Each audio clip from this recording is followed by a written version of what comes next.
안녕하세요. 써니북 타임입니다. 오늘 준비한 것은 한국 단편 소설입니다. 김동리의 영마입니다. 영마는 1948년 백민에 발표된 작품으로 이른바 역마살로 표상되는 당사주라는 동양의 철학과 한국인의 운명관을 형상화한 작품입니다. 역마살이라는 민속적인 소재를 통해 토속적인 삶과 그 운명을 다룬 이 작품은 자연의 법칙에 의해 인간의 생명적인 리듬이 무리 없이 결합된다는 작가의 사상을 잘 나타낸 소설입니다. 작품 속으로 들어가 보겠습니다. 화개장터의 냇물은 길과 함께 세 갈래로 나 있었다. 한 줄기는 전라도 땅 구례 쪽에서 오고 한 줄기는 경상도 쪽 화개골에서 흘러내려 여기서 합쳐서 푸른 산과 검은 고목 그림자를 거꾸로 비추인 채 호수같이 조용히 돌아 경상 전라 양도의 경계를 그어주며 다시 나무로 흘러내리는 것이 섬진강 본류였다. 하동, 구례, 쌍계사의 세 갈래 길목이라 오고 가는 나그네로 하여 화개장터엔 장날이 아니라도 언제나 흥성거리는 날이 많았다. 지리산 들어가는 길이 고래로 허다하지만 쌍계사 세이암의 화개협 시오리를 끼고 앉은 화개장터의 이름이 높았다. 경상 전라 양도 접경이 한두 군데일 리 없지만 또한 이 화개장터를 두고 일렀다. 장날이면 지리산 화전민들의 더덕, 도라지, 두릅, 고사리들이 화개골에서 내려오고 전라도 황하 장수들의 실, 바늘, 면경, 가위, 허리끈, 주머니끈, 족집게, 골백분들이 또한 구례길에서 넘어오고 하동길에서는 섬진강 하류의 해물장수들의 김, 미역, 청각, 명태, 자반조기, 자반고등어 등이 들어오곤 하여 산협치고는 꽤 흥성한 장이 서는 것이기도 했으나 그러나 화개장터의 이름은 장으로 하여서만 있는 것이 아니었다. 장이 서지 않는 날일지라도 인근 고을 사람들에게 그곳이 그렇게 언제나 그리운 것은 장터 위에서 화개골로 뻗쳐 앉은 주막마다 유달리 맑고 시원한 막걸리와 펄펄 살아 뛰는 물고기의 회를 먹을 수 있기 때문인지도 몰랐다. 주막 앞에 늘어선 능수버들 가지 사이사이로 사철 흘러나오는 그 한 많고 멋들어진 춘향과 판소리, 육자배기들이 있기 때문인지도 몰랐다. 게다가 가끔 전라도 지방에서 꾸며 나오는 남사당, 여사당, 협률, 창극, 신파, 광대들이 마지막 연습 겸 첫 공연으로 여기서 을의 제주와 신명을 떨고서야 경상도로 넘어간다는 한갓 관습과 전례가 이 화개장터의 이름을 더욱 높이고 그립게 하는 것인지도 몰랐다. 가운데도 옥환의 집은 술맛이 유달리 좋고 값이 싸고 안주인 즉 옥화의 인심이 후하다 하여 화개장터에서는 가장 이름이 들난 주막이었다. 얼마 전에 그 어머니가 죽고 총각 하나와 단 2 식구만으로 안주인 옥화가 돌아올 길 막연한 남편을 기다리며 살아간다는 것이라 하여 그들은 더욱 호의와 동정을 기울이는 것인지도 몰랐다. 혹 노자가 딸린다거나 행장이 불비할 때 그들은 을의 옥환의 주막을 찾았다. 나 이번에 경상도서 돌아올 때 함께 회개하지라오. 그들은 예사로 이렇게들 말하곤 하였다. 늘어진 버들가지가 강물에 씻기고 저녁 노래 은어가 번득이고 하는 여름철 석양 무렵이었다. 나이 60도 훨씬 더 넘어 뵈는 늙은 채장수 하나가 쳇바퀴와 바닷감들을 어깨에 걸머진 채 손에는 지팡이와 부채를 들고 옥환의 주막을 찾아왔다. 바로 그 뒤에는 나이 15살쯤 나 뵈는 몸매가 호리호리한 소녀 하나가 조그만 보따리를 옆에 끼고 서 있었다. 그들은 무척 피곤해 보였다. 저 큰애기까지 두 분입니까? 옥화는 노인보다 큰 애기의 얼굴을 바라보며 이렇게 물었다. 노인은 조용히 고개를 끄덕였다.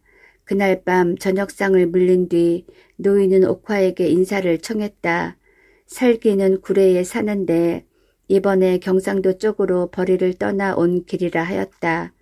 시 여수가 고향인데 젊어서 친구를 따라 한때 구례에 와서도 살다가 그 뒤 목포로 광주로 전전하였고 나중 진도로 건너가 거기서 18해 사는 동안 그만 머리털까지 세어져서는 그래 몇 해 전부터 도로 구례에 돌아와 사는 것이라 하였다. 그렇지만 저런 큰 애기를 데리고 어떻게 다니느냐고 옥화가 묻는 말에 그렇잖아도 이번에는 죽을 때까지 아무데도 떠나지 않으려고 했던 것인데 떠나지 않고는 두 식구가 가만히 굶을 판이라 할 수 없었던 것이라 했다. 그럼 저 큰애기는 할아버지 딸입니까? 옥화는 남포불 그림자가 반쯤 비낀 바람벽 구석에 붙어 앉아 가끔 그 환한 두 눈으로 이쪽을 바라보곤 하는 소녀의 둥그스름한 어깨를 바라보며 이렇게 물었다.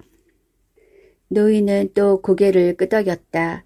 그리고 평생 객지로만 돌아다니고 나니 이제 고향 삼아 돌아온 곳이래야 또한 객지라 그들 아비딸이 어디다 힘을 입고 살아가야 하는지 아무데도 의탁할 곳이 없다고 그들이 외로운 신세를 한탄도 했다. 나도 젊었을 때는 노는 것을 좋아했지라오.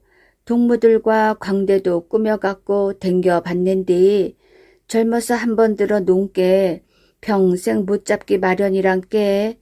그것이 24살 때 정촌인께 꼭 36해 전일 것이요.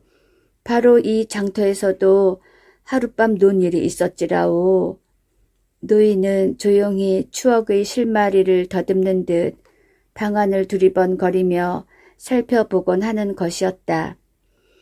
아유, 참 오래전일세. 옥화는 잠옷 놀라운 신용이었다. 이튿날은 비가 왔다. 화개 장날만 책전을 펴는 성기는 내일 장볼 준비도 할 겸 하루를 앞두고 절에서 마을로 내려오고 있었다. 쌍계사에서 화개 장터까지는 시오리가 좋은 길이라 해도 굽이굽이 벌어진 물과 돌과 산 옆의 장래한 풍경이 언제보나 그에게 길멀미를 내지 않게 하였다. 처음엔 글을 배우러 간다고 할머니에게 손목을 끌리다시피 하여 간 곳이 절이었고 그 다음엔 손 위 동무들의 사랑에 끌려다니다시피 하여 왔지만 이쯤 와서는 매일같이 듣는 북소리, 목탁소리, 그리고 그 경을 치게 희맑은 은행나무, 염주나무 이런 것까지 모두 다 실증이 났다. 당초부터 어디로 훨훨 가보거나 싶던 것이 소망이었지만 그러나 어디로 간다는 건 말만 들어도 당장에 두 눈이 시뻘개져서 역정을 내는 어머니였다. 서방이 있나? 일가 친척이 있나? 너 하나만 믿고 사는 인연의 팔자에 너조차 밤낮 어디로 간다고만 하니 난 누굴 믿고 사냐? 어머니의 넋두리는 이제 귀에 못이 박힐 정도였다. 이러한 어머니보다도 차라리 10살 때부터 절에 보내어 중지를 시켰으니 이제 역마살도 거진다 풀려갈 것이라고 은근히 마음을 누꾸시는 편이던 할머니는 그러나 갑자기 세상을 떠나버렸다. 당사주라면 다시는 더 사족을 못 쓰던 할머니는 성기가 3살 났을 때 보인 그의 사주에 시천역이 들었다 하여 한때는 얼마나 낙담을 했던 것인지 모른다. 시천역은 역마살입니다.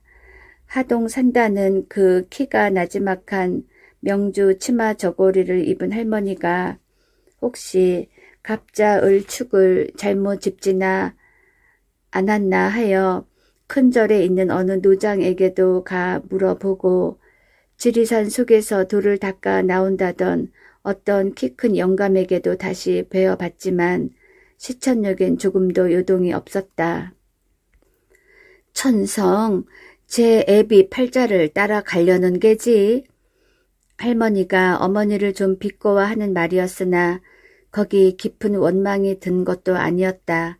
그러나 이런 말엔 각별나게 신경을 쓰는 옥화는 부모 안 닮는 자식 없단다. 근본은 다 엄마 탓이지. 도리어 어머니에게 오금을 받고 들었다. 이년아, 애미한테 너무 오금 받지 마라. 남사당을 붙었음. 너를 버리고 내가 그놈을 찾아갔냐? 너더러 찾아달라 성화를 댔냐? 그러나 36해 전에 꼭 하룻밤 놀다 갔다는 젊은 남사당의 진양조 가락에 반하여 옥화를 베게 된 할머니나 구름같이 떠돌아다니는 중과 인연을 맺어 성기를 가지게 된 옥화나 다 같이 화개장터 주막에 태어났던 그녀들로서는 별로 누구를 원망할 턱도 없는 어미 딸이었다. 성기에게 역마살이 든 것은 어머니가 중서방을 정한 탓이요. 어머니가 중서방을 정한 것은 할머니가 남사당에게 반했던 때문이라면 성기의 역마운도 결국은 할머니가 장본이라 이에 할머니는 성기에게 중지를 시켜서 살을 떼우려고도 서둘러 보았던 것이고 중질에서 못 갚은 살을 이번에는 옥화가 그에게 책장사라도 시켜서 풀어보려는 속셈인 것이었다. 성기로서는 불경보다는 암만 해도 이야기책을 끌리는 눈치요. 중질보다는 차라리 장사라도 해보고 싶다는 소청이기도 하여 그러나 옥화는 꼭 화개장만 보이기로 다짐까지 받은 뒤 그에게 책전을 내어주기로 했던 것이었다. 성기가 마루 앞 축대 위에 올라서는 것을 보고 옥화는 놀란 듯이 자리를 일어나 앉으며 더운데 왜 인저사 내려오냐? 곁에 있던 수건과 부채를 집어 그에게 주었다. 지금까지 옥화에게 이야기책을 읽어 들려주고 있는 듯한 낯선 계집애는 책 읽던 것을 멈추고 얼굴을 들어 성기를 바라보았다. 갸름한 얼굴에 흰 자위 검은 자위가 꽃같이 선연한 두 눈이었다. 순간 성기는 가슴이 찌르르하며 갑자기 생기 띄어진 눈으로 집 앞에 늘어선 버들가지를 바라보았다. 얼마 뒤 계집애는 안으로 들어가고 옥화는 성기의 점심상을 차려들고 나와서 최장수 딸이다 하였다. 어머니도 즐거운 얼굴이었다. 최장수라니? 성기는 밥상을 받은 채 그러나 얼른 숟가락을 들지도 않고 그의 어머니의 얼굴을 쳐다보았다. 굴에 산다더라. 이번에 어쩌면 하동으로 해서 진주 쪽으로 나가볼 참이라는데 어제 저녁에 하계골로 들어갔단다. 그리고 저 딸아이는 그 최장수의 무남 동료인데 영감이 화계골 쪽으로 들어갔다 나와서 하동 쪽으로 나갈 때 데리고 가겠다고 하도 간청을 하기에 그동안 맡아 있어 주기로 했다면서 옥화는 성기의 눈치를 살피듯 그의 얼굴을 물끄러미 바라보았다. 화계골에서는 며칠이나 있겠다던고? 들어가 보고 재미나면 지리산 쪽으로 깊이 들어가 볼 눈치더라. 그리고 나서 옥화는 또 그래도 그런 사람 딸같이는 안 되지? 하였다. 계연이란 이름이었다. 성기는 잠자코 밥숟갈을 들었다. 그러나 밥은 반도 먹지 않고 상을 물려버렸다. 이튿날 성기가 책전에 있으려니까 그 최장수 딸이 그의 점심을 이고 왔다. 집에서 장터 까지래야 소리 지르면 들릴 만한 거리였지만 그래도 전날 늘 이고 다니던 상돌 엄마가 있을 터인데 이렇게 벌써 처녀티가 나는 남의 큰 애기더러 이런 사환을 시켜 미안하단 생각이 들었다. 그러나 정작 그녀 쪽에서는 그러한 빛도 없이 그 꽃송이같이 환한 두 눈에 웃음까지 담은 채 그의 앞에 밥 함지를 공손스레 놓고는 떡과 엿과 참외들을 팔고 있는 음식점 쪽으로 곧장 눈을 팔고 있었다. 상돌 엄마는 어디 갔는디? 성기는 개연의 그 아리따운 두 눈에서 흥건한 즐거움을 가슴으로 깨달으며 그러나 고개는 엉뚱한 방향으로 돌린 채 차라리 거친 음성으로 이렇게 물었다. 손님이 마루에 가득 찼는디 상돌 엄마가 혼자서 바삐 서두님께 어머니가 지더러 갖고 가라 했어요. 그동안 거의 입을 열어 말하는 일이 없었던 개연은 성기가 묻는 말에 의외로 생경한 전라도 쪽 토음으로 이렇게 말했다. 그 가냘프고 갸름한 어깨와 목하며 어디서 그렇게 힘차고 괄괄한 음성이 울려나오는 것인지 알 수가 없었다. 한 줌이나 될 듯한 가느다란 허리와 호리호리한 몸매에 비하여 발달된 팔다리와 토실토실한 두 손등과 조그맣게 도톰한 입술을 가진 탓인지도 몰랐다. 개연아, 오빠 새순물 놔드려라. 이튿날 아침에도 옥화는 상돌 엄마를 부엌에 둔 채 역시 개연에게 성기의 시중을 들게 하였다. 새순물을 놓는 일뿐 아니라 숭늉 그릇을 들고 다니는 것이나 밥상을 차려오는 것이나 수건을 찾아주는 것이나 성기에 따른 시중은 모조리 개연으로 하여금 들게 하였다. 그리고는 아이가 마음이 컴컴치 않고 인정이 있고 얄미운 데가 없어. 옥화는 자랑삼아 이런 말도 하였다. 저희 아버지는 웬일인지 반 억지 비슷하게 거저 곧장 나만 믿겠다고 아주 양딸처럼 나한테다 맡기고 싶은 눈치더라만. 옥화는 잠깐 말을 끊어서 성기의 낯빛을 살피고 나서 다시 그래 너한테도 말을 들어봐야겠고 해서 거저 대강 들을만 하고 있었잖냐. 언제 한번 데리고 가서 칠불 구경이나 시켜줘라 하는 것이 흡사 성기의 동의를 구하는 모양 같기도 하였다. 그러고 나서 옥화는 개연의 말을 옮겨 굴에 있는 저희 집 이래야 굴의 읍에서 외따라 떨어진 무슨 산기슬 밑에 이웃도 없이 있는 오막살인가 보더라고도 하였다. 그럼 살림은 어쩌고 나왔을까? 살림이래야 그까짓 것 방문에 자물쇠 채워두었으면 그만 아니냐. 하지만 그보다도 나그네길에 데리고 나선 개연이가 걱정이지. 이러한 옥화의 말투로 보아서는 최장수 영감이 화개골에서 나오는 대로 개연을 아주 양딸로 정해둘 생각인 듯이도 보였다. 다만 성기가 꺼릴까 보아 이것만을 저어하는 눈치 같았다. 지금까지 몇 번이나 옥화는 성기더러 장가를 들라고 권했으나 그는 응치 않았고 집에 술 파는 색시를 몇 차례나 두어도 보았지만 색시 쪽에서 성기에게 간혹 말썽을 내인 적은 있어도 성기가 색시에게 그러한 마음을 두는 일은 한 번도 있는 적이 없어. 이러한 일들로 해서 이번에도 옥화는 그녀로 하여금 성기의 미움이나 받지 않게 할 양으로 그녀의 좋은 점만 이야기하는 듯한 눈치 같기도 하였다. 아랫집 실과 가게에서 성기가 집신 한 켤레를 사들고 오려니까 옥화는 비죽이 웃는 얼굴로 막걸리 한 사발을 그에게 떠주며 오늘 날씨가 너무 덥잖냐고 하였다. 술 걸을 때 누구에게나 맛배기 떠주기를 잘하는 옥화였다. 개연이는 방에서 옷을 갈아입고 있었다. 개연아, 너도 빨리 나와. 목마를 텐데 미리 좀 마시고 가거라. 옥화는 방을 향해서도 이렇게 소리를 질렀다. 항라적삼에 가는 삼배 치마를 갈아입고 나오는 개연은 그 선연한 두 눈의 흰자위 검은 자위로 인하여 눈물의 어린 한 송이 연꽃처럼 떠오르는 듯 하였다. 꼭 20해 전에 내가 입었던 거다. 옥화는 유감한 듯이 개연의 옷 맵시를 살펴주며 말했다.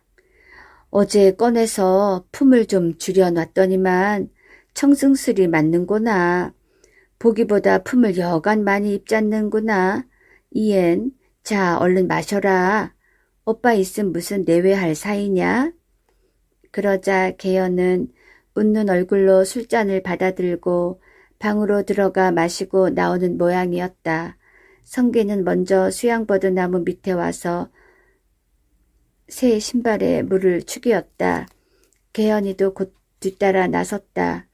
어저께 성기가 칠부람까지 책값 수금 관계로 좀 다녀올 일이 있다고 했더니 옥화가 그러면 개연이도 며칠 전부터 산나물을 캐러 간다고 벼르는 중이고 또 칠부람 구경은 어차피 한번 시켜주어야 할 게고 하니 이왕이면 좀 데리고 가자겠느냐고 하였다. 성기는 가슴도 좀 뛰고 그래서 나물을 내가 어떻게 아느냐고 싫다고 했더니 너더러 누가 나물까지 캐라느냐고 앞에서 길만 끌어주면 되잖느냐고 우기어 기승한 어머니에게 성기는 더 항변을 못하고 말았던 것이다. 성기는 처음부터 큰 길을 버리고 사람이 잘 다니지 않는 숲을 속 산길을 돌아가기로 하였다. 원체가 지리산 밑이요. 또 나무길도 본디부터 똑똑히 나있지 않는 곳이라 어려서부터 자라난 고장이라곤 하지만 울룰한 숲을 속에서 성기는 몇 번이나 길을 잃은 채 헤매곤 하였다. 쳐다보면 위로는 하늘을 찌를 듯한 높은 산 봉우리요. 내려다보면 발 아래는 바다같이 뿌연 숲을 뿐 그 위에 흰 햇살만 물줄기처럼 내리 퍼붓고 있었다. 머루, 달의 으름은 이제 겨우 파랗게 메아리져 있고 가지마다 새빨간 북분자 오디는 오히려 철이 겨운 듯 한 머리 까맣게 먹물이 돌았다. 성기는 제 손으로 다듬은 퍼런 아가위 나무 가지로 앞에서 칡덩굴을 헤쳐가며 가고 있는데 개연은 뒤에서 두릅을 꺾는다, 딸기를 딴다 하며 자꾸 혼자 처지곤 하였다. 빨리 오지 않고 뭐하나? 성기가 걸음을 멈추고 서서 나무라면 개연은 딸기를 따다 말고 두릅을 꺾다 말고 그 조그맣고 도톰한 입술을 꼭 물고는 뛰어오는 것인데 한참만 가다 보면 또 뒤에 떨어지곤 하였다. 아이고 뭐니 어쩔 거나. 갑자기 뒤에서 개연이가 소리를 질렀다. 돌아다 보니 떡갈나무 위에서 가지에 치맛자락이 걸려있다. 하필 떡갈나무에 못하러 올라갔을까 하고 곁에가 쳐다보니 개연의 손이 닿을 만한 위치에 그 아래쪽 딸기나무 가지가 넘어와 있다.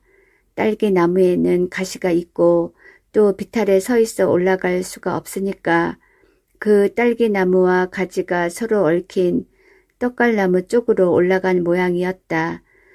몸을 구부려 손으로 치맛자락을 벗기려면 간신히 잡고 서 있는 윗가지에서 손을 놓아야 하겠고 손을 놓았다가는 당장 나무에서 떨어질 형편이다.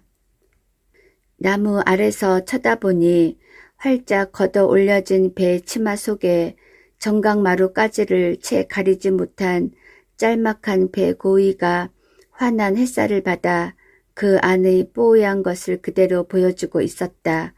성기는 짚고 있던 생나무 지팡이로 치맛자락을 벗겨주려 하였으나 지팡이가 짧아서 그렇겠지만 제 자신도 모르게 지팡이 끝은 개연의 그 발가스레 하고 매초로만 종아리만을 자꾸 건드리고 있었다. 아이 싫어. 나무에서 떨어진단께. 개연은 소리를 질렀다. 게다가 마침 다람쥐란 놈까지 한 마리 달의 넌출 위로 타고 와서 지금 막 개연이가 잡고 있는 서 있는 떡갈나무 가지 위로 건너뛰려 하고 있다. 아, 곧 떨어진단께. 그 막대로 저 다래미나 때려줬음 쓰겄는디. 개연은 배 아래를 거진 햇살에 훤히 드러내인 채 있으면서도 달의 넌출 위에서 이쪽을 건너다보고 그 요망스런 턱주가리를 쫑긋거리고 있는 그 다람쥐가 더 안타까운 모양으로 또 이렇게 소리를 질렀다. 요놈의 다래미가? 성기는 같은 나무 밑둥치에서까지 올라가서야 겨우 개연의 치맛자락을 벗겨주고 그러고는 막대로 다시 조금 전에 다람쥐가 앉아있던 달의 넌출도 한번 툭 쳤다. 이 소리에 놀랐는지 산비둘기 몇 마리가 푸드득 하고 아래쪽 머루 넌출 위로 날아갔다. 샘물이 있어야 쓰겄는디. 개연은 치맛자락을 걷어 올려 이마의 땀을 씻으며 이렇게 말한다. 모롱이를 돌아 새로운 산줄기를 탈 때마다 연방 더 우악스런 맷불이요. 어두운 수풀을 지나 환하게 열린 하늘을 내다볼 때마다 바다같이 질펀한 골짜기에 차 있느니 머루 달의 넌출이요. 딸기 칠의 햇 덩굴이다. 산 속으로 들어갈수록 여기저기서 난장판으로 뻐꾸기들은 울고 이따금씩 낄낄거리고 골을 건너 날아가는 꿩 울음소리마저 들판의 벌레 소리를 듣는 듯 신산을 더했다. 해는 거진 하늘 한가운데를 돌아 바야흐로 머리에 불을 끼얹고 어두운 숲 그늘 속에는 해삼 같은 시꺼먼 달팽이들이 허연 진물을 채 땅에 붙어 늘어졌다. 햇살이 따갑고 땀이 흐르고 목이 마를수록 성기들은 자꾸 넌출 속으로만 들 짐승들처럼 파묻히었다. 나무 딸기, 덤불 딸기, 산 복숭아, 아가위, 오디, 손에 닿는 대로 따서 연방 입에 가져가지만 입에 넣으면 눈 녹듯 녹아질 뿐 덜쩍지근한 침을 삼키면 그만이었다. 간혹 이에 걸린다는 것이 아직 익지 않은 산 복숭아, 아가위 따위인데 딸기 녹은 침물로는 그 쓰고 떫은 것마저 사양없이 씹어 넘겨졌다. 처음엔 입술이 먼저 거먹해 열매물이 들었고 나중엔 온 볼에까지 묻어졌다. 먹을수록 목이 마른 딸기를 개연은 그 새파란 산 복숭아 둥그런 칡 잎으로 한가득 따서 성기에게 주었다. 성기는 두 손바닥 위에다 그것을 받아서는 고개를 숙으려 물을 먹듯 입을 대어 먹었다. 먹고 난 칡 잎은 아무렇게나 넌출 위로 던져버린 채 칡 넌출이 담뿍 담겨있는 달의 넝굴 뒤에 비스듬히 대고 누웠다. 처음엔 입술이 먼저 거먹해 열매물이 들었고 나중엔 온 볼에까지 묻어졌다. 먹을수록 목이 마른 딸기를 개연은 그 새파란 산 복숭아 둥그런 칡 잎으로 한가득 따서 성기에게 주었다.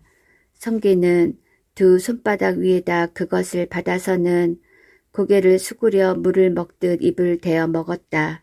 먹고 난 칡 잎은 아무렇게나 넌출 위로 던져버린 채 칡 넌출이 담뿍 담겨있는 달의 덩굴 위에 비스듬히 등을 대고 누웠다.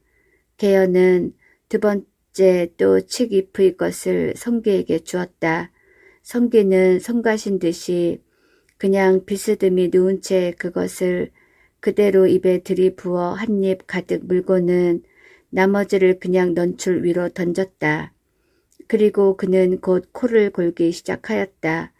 세 번째 칡 잎에다 딸기 알 머루알을 골라 놓은 개연은 그러나 성기가 어느덧 잠이 들어 있음을 보자 아까 성기가 하듯 하여 이번엔 제가 먹어치웠다. 참 잘도 잔단게. 개연은 혼잣말로 중얼거리며 자기도 달의 덩굴에 등을 대고 비스듬히 드러누워 보았으나 곧 재채기가 났다. 목이 몹시 말랐다. 배도 고팠다. 갑자기 뻐꾸기 소리가 무서워졌다. 덩굴 속에는 샘물이 없는가? 개연은 덩굴을 헤치고 한참 들어가다 문득 모과나무 가지에 이리저리 얽히고 주렁주렁 열린 으름 덩굴을 발견하였다. 이것이 이거 있음 쓰겄는디. 개연은 이렇게 중얼거리며 아직도 파란 오이를 만지듯 단단하고 우둘두둘한 으름을 제일 큰 놈으로만 3개를 골라 따 쥐었다. 그리하여 한나절 동안 무슨 열매든지 손에 닿는 대로 마구 따 입에 넣곤 하던 버릇으로 부지중 입에 가져가 한번 덥석 물어 떼었더니 이내 비릿하고 떨찍스레한 풀 같은 것이 입에 하나 가득 끼었다. 아, 풋내나. 개연은 입안의 것을 뱉고 나서 성기 곁으로 갔다. 해는 벌써 점심때도 겨운 듯 갈증과 함께 시장기도 들었다. 일어나 샘물 찾아 가장께. 개연은 성기의 어깨를 흔들었다. 성기는 눈을 떴다. 개연은 당황하여 쥐고 있던 새파란 으름 2개를 성기의 코끝에 내어 밀었다. 성기는 몸을 일으켜 개연의 그 둥구스름한 어깨와 목덜미를 껴안았다. 그리고는 입술이 포개졌다. 그녀의 조그맣고 도톰한 입술에서는 한나절 먹은 딸기, 오디, 산 복숭아, 으름들이 달짝지근한 풋내와 함께 황토흙 찌는 듯한 향긋하고 고소한 고기 냄새가 느껴졌다. 까악까악하고 난데없는 까마귀 한 마리가 그들이 머리 위로 울며 날아갔다. 칠불은 아직 멀지라. 개연은 달의 덩굴에 걸어두었던 점심을 벗겨 들었다. 화개골로 들어간 최장수 영감은 보름이 넘도록 돌아오지 않았다. 떠날 때 한 말도 있고 하니 지리산 속으로 아주 들어간 모양이라고 옥화와 개연은 생각하고 있었다. 산중에서 아주 여름을 내쉬는갑네. 옥화는 가끔 이런 말도 하였다. 그리고 그들은 끈기 있게 이야기책을 들고 앉고 하였다. 개연의 약간 구성진 전라도 지방 토음은 날이 갈수록 점점 더 맑고 처량한 노랫조를 띄어왔다. 그동안 옥화와 개연의 사이에 생긴 새로운 사실이 있다면 옥화가 개연의 왼쪽 뒷바퀴 위에 있는 조그만 사마귀 한 개를 발견한 것쯤이었다. 어느 날 아침 그녀의 머리를 빗어 따주고 있던 옥화는 갑자기 정신을 잃은 사람처럼 찬빛 쥔 손은 부들부들 떨고 있었다. 어머니 왜 그리요? 개연이 놀라 물었으나 옥화는 그녀의 2 눈만 멀거니 바라보고 있을 따름 말이 없었다. 어머니 왜 그러세요? 개연이 또 한 번 물었을 때 옥화는 겨우 정신이 돌아오는 듯 긴 한숨을 내쉬며 아무것도 아니다 하고 다시 빗질을 시작하는 것이었다. 개연은 속으로 이상한 생각이 들었으나 아무것도 아니라는 옥화에게 다시 더 케어 물을 도리도 없었다. 이튿날 옥화는 악양에 볼 일이 좀 있어 다녀오겠노라면서 아침 일찍 머리를 빗고 떠났다. 성기는 큰 방에서 낮잠을 자고 있었다. 소나기가 왔다. 개연이가 밖에서 빨래를 걷어 안고 들어오면서 어쩔 거나 어머니 비 만나시겄는디 하였다. 그녀의 치맛자락은 바깥의 선선한 비바람을 묻혀다 성기의 자는 낯을 스쳐주었다. 성기는 눈을 뜨는 걸로 손을 뻗쳐 그녀의 치맛자락을 거머 잡았다. 그녀는 빨래를 아는 채 고개를 획 돌이켜 성기의 얼굴을 가만히 바라보았다. 그녀의 2 볼에 바야흐로 조그만 보조개가 패려할 때 밖에서 인기척이 났다. 어머니 옷 다 젖겄는디? 또 한 번 이렇게 말하며 개연은 마루로 나갔다. 성기는 어느덧 또 코를 골기 시작하였다. 성기가 다시 잠이 깨었을 때는 손님들이 마루에서 막걸리를 마시고 있었다. 개연은 그들이 치다거리를 해주고 있는 모양으로 부엌에서 명태랑 풋고추밖엔 안주가 없는디 하는 소리가 났다. 나중 손님들이 돌아간 뒤 성기는 그녀더러 어머니 없을 땐 손님 받지 말라고 약간 볼멘 소리로 이런 말을 하였다. 하지만 오늘 해 넘김 이 술은 쉬어질 것인데 그냥 두면 어머니 오셔서 화내시지 않을 것이요. 개연은 성기에게 타이르듯이 이렇게 말했다. 조금 뒤 그녀는 다시 웃는 낯으로 성기 곁에 다가서며 오빠 날 면경 하나만 사주시오. 동그란 놈이 꼭 한 개만 있으면 쓰겠는디 하였다. 이튿날이 마침 장날이라 성기는 점심을 가지고 온 그녀에게 미리 사두었던 조그만 면경 하나와 찰떡을 꺼내 주었다. 아이고 머니, 면경과 찰떡을 보자 개연은 놀란 듯이 소리를 질렀다. 그녀는 그 꽃 같은 두 눈에 웃음을 담뿍 담은 채 몇 번이나 면경을 들여다보곤 하더니 그것을 품속에 넣고는 성기가 점심을 먹고 있는 곁에 돌아앉아 어느덧 짝짝 소리까지 내며 찰떡을 먹고 있었다. 성기는 남이 보지 않게 전 앞에 사람 그림자가 얼씬한 때마다 자기의 몸을 이리저리 움직여서 그것을 가리어 주었다. 따는 떡뿐 아니라 개연은 참외고 복숭아고 여시고 유과고 일체 군 것을 유달리 좋아하는 그녀의 성미인 듯 하였다. 집 앞으로 혹 참외 장수나 엿장수가 지나가는 것을 보면 개연은 골무를 깁거나 바늘 결례를 붙이다 말고 뛰어 일어나 그것들이 시야에서 사라질 때까지 멀거니 바라보며 섰곤 하였다. 한 번은 성기가 절에서 내려오려니까 어머니는 어디 갔는지 눈에 띄지 않고 그녀만이 마루 끝에 걸터 앉은 채 이웃 주막의 눈팡이 하나와 더불어 참외를 함께 먹고 있었다. 성기를 보자 좀 무안한 듯이 얼굴을 약간 붉히며 곧 일어나 반가운 표정을 지어 보였다. 아, 오빠? 그러나 성기는 그러한 그녀를 거들떠도 보지 않고 그대로 자기 방으로 들어가 버렸다. 개연은 먹던 참외도 마루 끝에 놓은 채 두 눈이 휘둥그레서 성기의 뒤를 따라왔다. 오빠, 응? 왜 그리여? 그러나 성기는 아무런 대꾸도 없었다. 그녀가 두 팔을 성기의 어깨 위에 얹어 그의 목을 껴안으려 했을 때 성기는 맹렬히 몸을 뒤틀어 그녀의 팔을 뿌리치고 돌연히 미친 것처럼 뛰어들어 따귀를 때리기 시작하였다.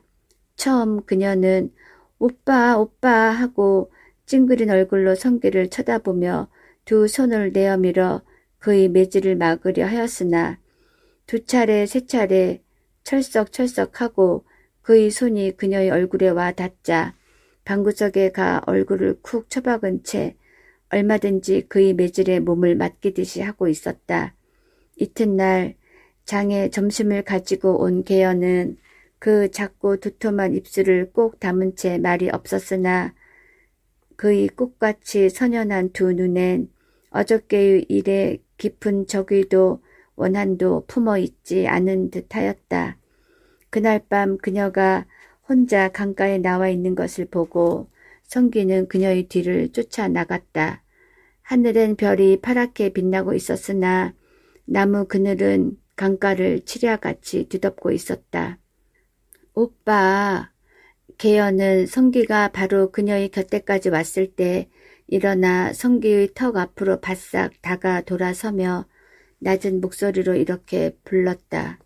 오빠, 요즘은 어쩌자고 만날 절에만 가 있는 것이요. 그 몹시도 굴곡이 강렬한 전라도 지방 토음이 이렇게 속삭이었다. 그 즈음 성기는 장을 보러 오는 날 이외에는 절에서 일체 내려오지를 않았다.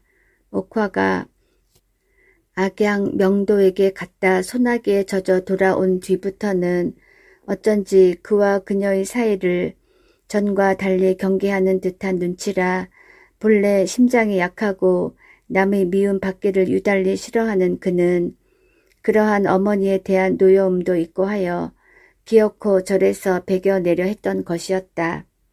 이날 밤만 해도 개연의 물음에 성기가 무어라고 대답도 채 하기 전에 개연아, 개연아 하는 옥화의 목소리가 또 어느덧 들려오고 있었다.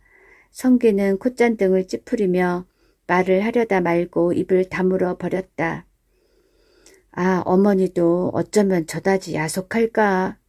성기는 갑자기 목이 뿌듯해졌다. 반딧불이 지나갔다.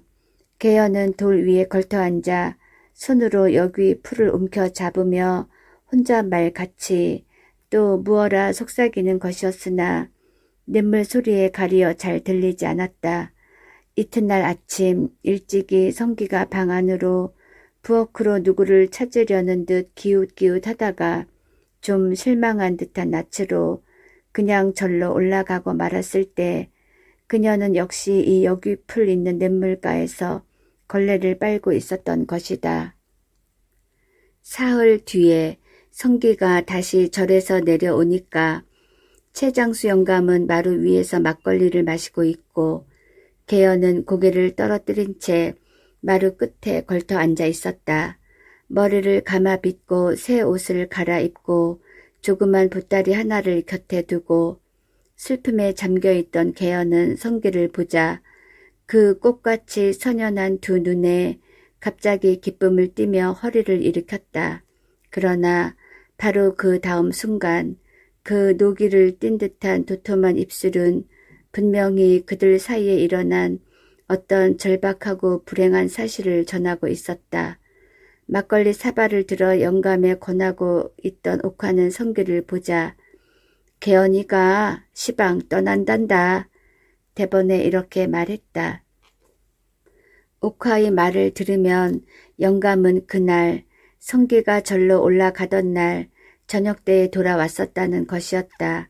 그 이튿날이니까 즉 어저께 영감은 그녀를 데리고 떠나려고 하는 것을 하루 더 쉬어가라고 만류를 해서 그래 오늘 아침엔 일찍이 떠난다고 이렇게 막 행장을 차려서 나서는 길이라 하였다. 그러나 이것은 실상 모두 나중 다시 들어서 알게 된 것이고 처음은 그는 쇠뭉치로 돌연히 머리를 얻어맞은 것 같이 골치가 띵하며 전신의 피가 어느 한 곳으로 쫙 모이는 듯한 양쪽 귀가 머리 위로 쫑긋이 당기어 올라가는 듯한 혀가 목구멍 속으로 말려 들어가는 듯한 눈 언저리에 퍼런 불이 번쩍 일어나는 듯한 어지러움과 노여움과 조마로움이 한데 뭉치어 발끝에서 머리끝까지 그의 전신을 어디로 휩쓸어 가는 듯만 하였다. 그는 지금껏 이렇게까지 그녀에게 마음이 가 있어 떨어질 수 없게 되었으리라고는 너무도 뜻밖이었다.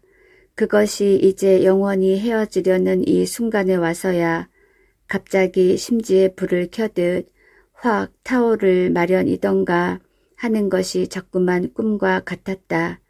자칫하면 체면도 염치도 다 놓고 엉엉 울음이 터질 것만 같이 목이 징징 우는 것을 그러는 중에서도 이 얼굴을 어머니에게 보여서는 아니 된다는 의식에서 떨리는 입술을 깨물며 마루 끝에 궁둥이를 찢듯 털썩 앉아 버렸다. 아들이 참 잘생겼소.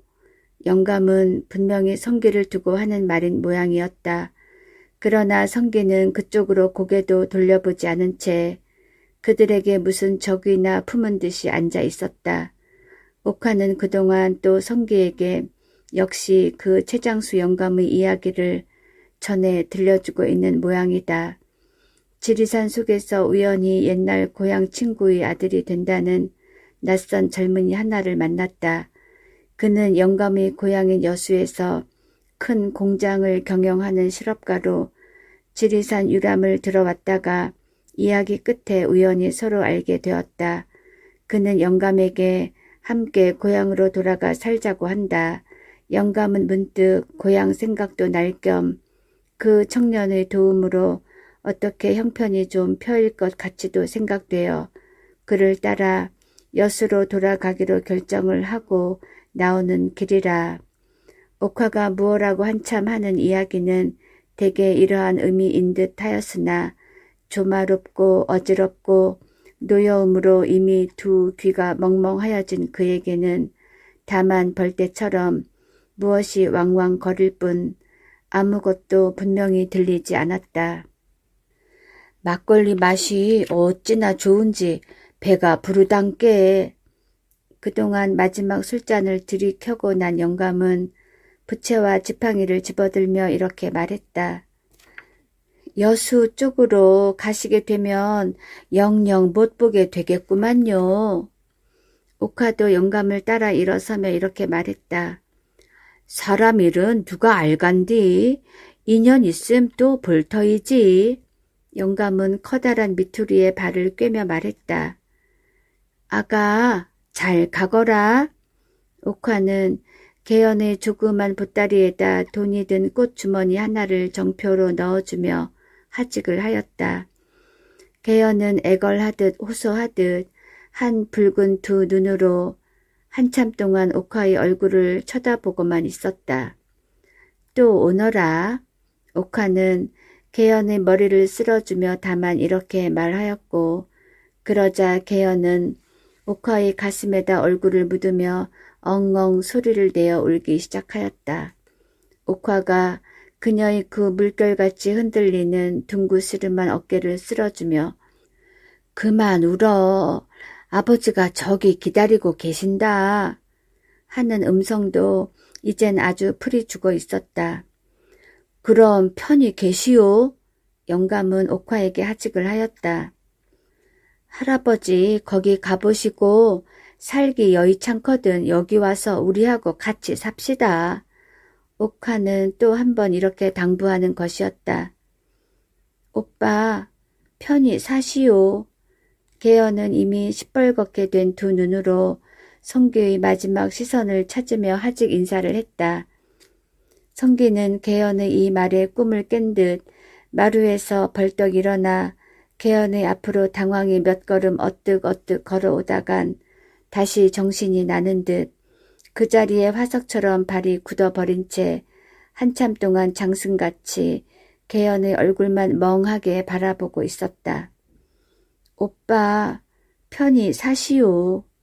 이렇게 두 번째 하직을 하는 순간까지도 개연의 그 시뻘건 두 눈을 역시 성기의 얼굴에서 그 어떤 기적과도 같은 구원만을 기다리는 것이었고 그러나 성기는 그 자리에 그냥 주저앉아 버릴 뻔하던 것을 겨우 버드나무 가지를 움켜잡을 수 있었을 뿐이었다.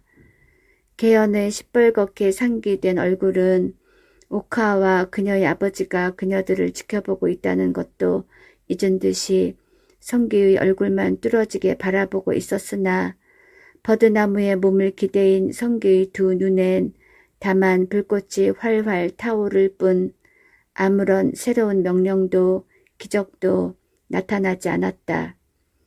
오빠, 편히 사시오. 하고 거의 울음이 다 된 마지막 목소리를 남기고 돌아선 개연의 저만치 가고 있는 항라 적삼을 고운 햇빛과 늘어진 버들가지와 산울림처럼 울려오는 뻐꾸기 울음 속에 성기는 지켜보고 있을 뿐이었다. 성기가 다시 자리에서 일어나게 된 것은 이듬해 우수 경칩도 다 지나 청명 무렵의 비가 질금거릴 즈음이었다. 주막 앞에 늘어선 버들가지는 다시 실같이 푸르러지고 살구, 복숭아, 진달래들이 골목 사이로 산 기슭으로 울긋불긋 피고 지고 하는 날이었다. 아들의 미음상을 차려들고 온 옥화는 성기가 미음 그릇을 비우는 것을 보자 이렇게 물었다. 아직도 너 함경도 쪽으로 가보고 싶냐? 성기는 조용히 고개를 돌렸다. 여기서 장가들어 나랑 같이 살겠냐? 성기는 역시 고개를 돌렸다. 그 해 아직 봄이 오기 전 보는 사람마다 성기의 회춘을 거의 다 단념하곤 하였을 때 옥화는 이왕 죽고 말 것이라면 어미의 맘속이나 알고 가라고. 그래 그 최장수 영감은 36해 전 남사당을 꾸며와 이 화개장터에 하룻밤을 놀고 갔다는 자기의 아버지임에 틀림이 없었다는 것과 개연은 그 왼쪽 귓바퀴 위의 사마귀로 보아 자기의 동생임이 분명하더라는 것을 통정하노라면서 자기의 왼쪽 귓바퀴 위 같은 검정 사마귀 꽈지를 그에게 보여주었다. 나도 처음부터 영감이 36해 전이라고 했을 때 가슴이 섬뜩하긴 했다. 그렇지만 설마 했지. 그렇게 남의 간을 뒤집어 놓을 줄이야 알았니? 하도 아슬해서 이튿날 악양으로 가 명도까지 불러봤더니 요것도 남의 속을 빤히 들여다보는 듯이 제줄 되는구나. 차라리 망신을 했지. 옥화는 잠깐 말을 그쳤다. 성기는 두 눈에 불을 켜듯한 형형한 광채를 띠고 그 어머니의 얼굴을 쳐다보고 있었다. 차라리 몰랐으면 또 모르지만 한번 알고 나서야 일륜이 있는디 어쩌겠냐. 그리고 부디 어미 야속 타거나 생각지 말라고 옥화는 아들이 뼈만 남은 손을 눈물로 씻었다. 옥화의 이 마지막 하직같이 하는 통정 이야기에 의외로도 성기는 도로 힘을 얻은 모양이었다. 그 불타는 듯한 형형한 두 눈으로 천장을 한참 바라보고 있던 성기는 무슨 새로운 결심이나 하듯 입술을 지그시 깨물고 있었다. 아버지를 찾아 함경도 쪽으로 가볼 생각도 없다. 집에서 장가들어 살림을 한 생각도 없다. 하는 아들에게 그러나 옥화는 이제 전과 같이 고지식한 미련을 두는 것도 아니었다. 그럼 어쩔라냐. 너 좋을 대로 해라. 성기는 아무런 말도 없이 도로 자리에 들어 누워 버렸다. 그러고 나서 한 달 포나 넘어 지난 뒤였다. 성기가 좋아하는 여러 가지 산나물이 화개골에서 연달아 자꾸 내려오는 이른 여름의 어느 장날 아침이었다. 두릅 회에 막걸리 한 사발을 쭉 들이켜고 난 성기는 옥화에게 어머니 나 옆판 하나만 맞춰주 하였다. 옥화는 갑자기 무엇으로 머리를 얻어맞은 듯이 성기의 얼굴을 멍하니 바라보고 있었다. 그런지도 다시 한 보름 지나 뻐꾸기는 또다시 산울림처럼 건드러지게 울고 늘어진 버들가지엔 햇빛이 젖어 흐르는 아침이었다. 새벽녘에 잠깐 가는 비가 지나가고 날은 다시 유달리 맑게 갠 화개장터 삼거리 길 위에서 성기는 그 어머니와 하직을 하고 있었다. 갈아입은 옥양목 고이 적삼에 명주 수건까지 머리에 질끈 동여매고 난 성기는 새로 맞춘 새하얀 나무 옆판을 질방에서 느직하게 엉덩이 즈음에다 걸었다. 윗 목판에는 새하얀 가락엿이 반 넘어 들어 있었고 아랫 목판에는 팔다 남은 이야기책 몇 권과 간단한 박물이 좀 들어 있었다. 그의 발 앞에는 물과 함께 갈리어 길도 세 갈래로 나 있었으나 화개골 쪽엔 처음부터 등을 지고 있었고 동남으로 난 길은 하동, 서남으로 난 길이 구례. 작년 이맘때도 지나 그녀가 울음 섞인 하직을 남기고 최장수 영감과 함께 넘어간 산 모퉁이 고갯길을 퍼붓는 햇빛 속에 지금도 환히 장터 위를 굽이 돌아 구례 쪽을 향했으나 성기는 한참 뒤 몸을 돌렸다. 그리하여 그의 발은 구례 쪽을 등지고 하동 쪽을 향해 천천히 옮겨졌다. 한 걸음 한 걸음 발을 옮겨 놓을수록 그의 마음은 한결 가벼워져 멀리 버드나무 사이에서 그의 뒷모양을 바라보고서 있을 어머니의 주막이 그의 시야에서 완전히 사라져 갈 무렵하여서는 육자배기 가락으로 제법 콧노래까지 흥얼거리며 가고 있는 것이었다.